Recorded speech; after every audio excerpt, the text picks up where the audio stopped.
Sarah. I'm here having a chat with someone who's going to share a bit of their story about what Jesus and God is doing through and in them in this COVID. So firstly, introduce yourself. Who are you and what do you normally do during your day? I am Renae Phillips.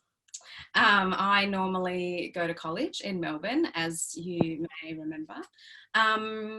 And college looks very different now. So now I do a lot less going to class and a lot more home learning, which is a loose term.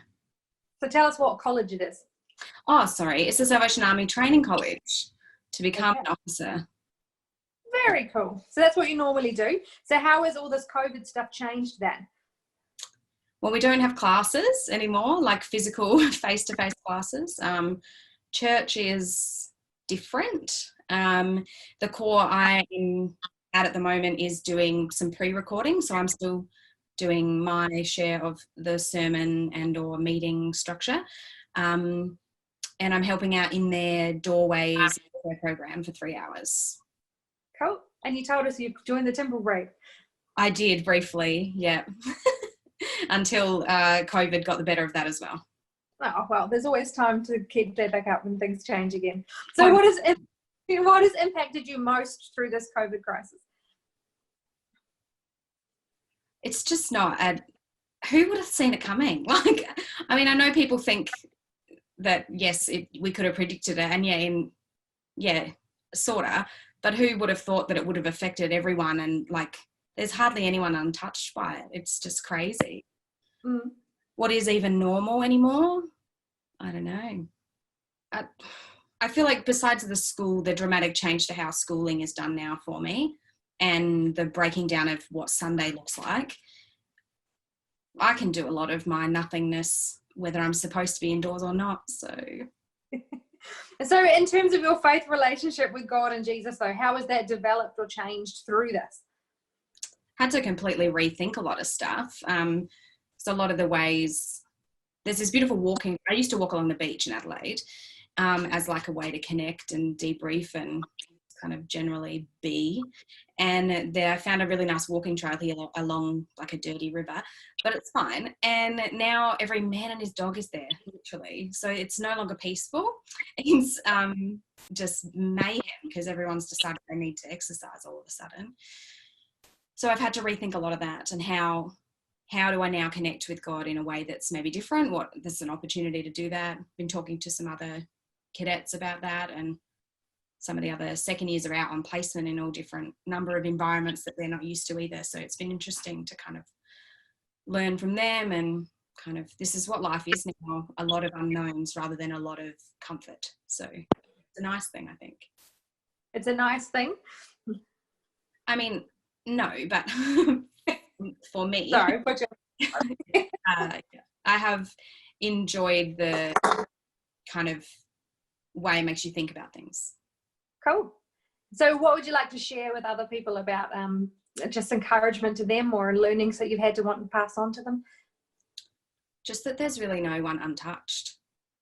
Like, I feel like there's something really, it's weirdly comforting that you can talk to people on the other side of the world and their experience is the same, if not harder or easier. But it's everywhere. It's kind of affecting everyone. I know the consequence of it is not the same, and I know there's other places feeling it a lot harder than we are, but just it's weird to think that it's on everyone's mind. And so I think that can absorb us and completely take over.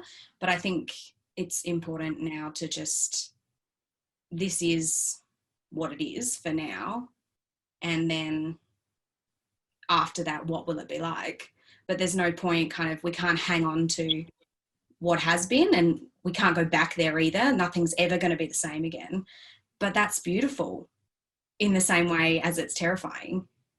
And I think we do, my mum's been talking a lot about Max Lucado, and I had read somewhere that we need to actually take the time to grieve for what we will have lost in every aspect of our lives, whether that be like physical stuff, jobs and security and things like that. But just those moments we can grieve for that Wednesday coffee group. We can grieve for Sunday church. We can grieve for those things because we have to deal with that properly or we'll be hung on to it forever.